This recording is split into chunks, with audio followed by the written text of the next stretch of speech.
अमित अपहर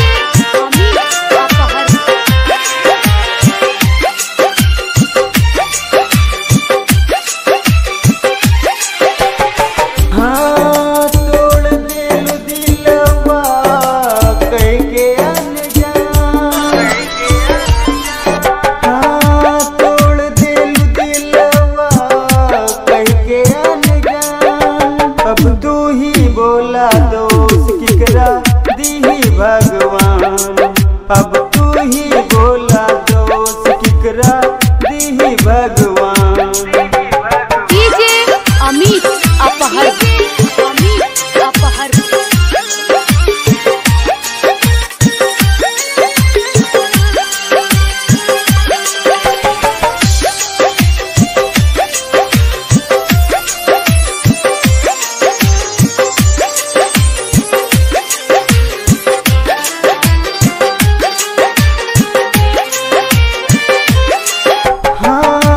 पनिया के धारा हो अखिया से बरसेला।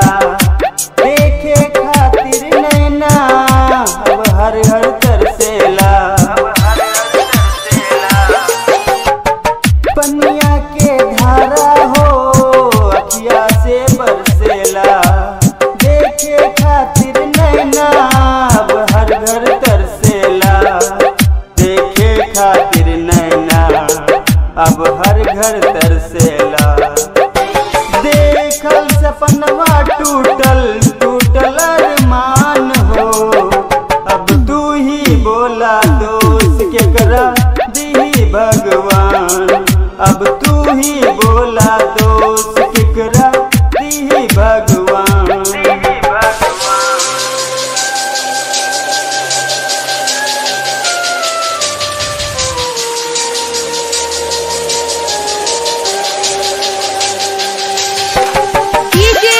अमित अपहर अमित अपहर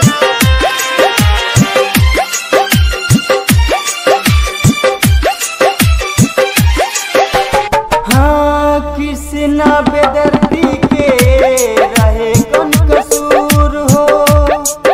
दीवाना राज कपूर के दिल गैलू दूर हो। हाँ कृष्णा बेदर्दी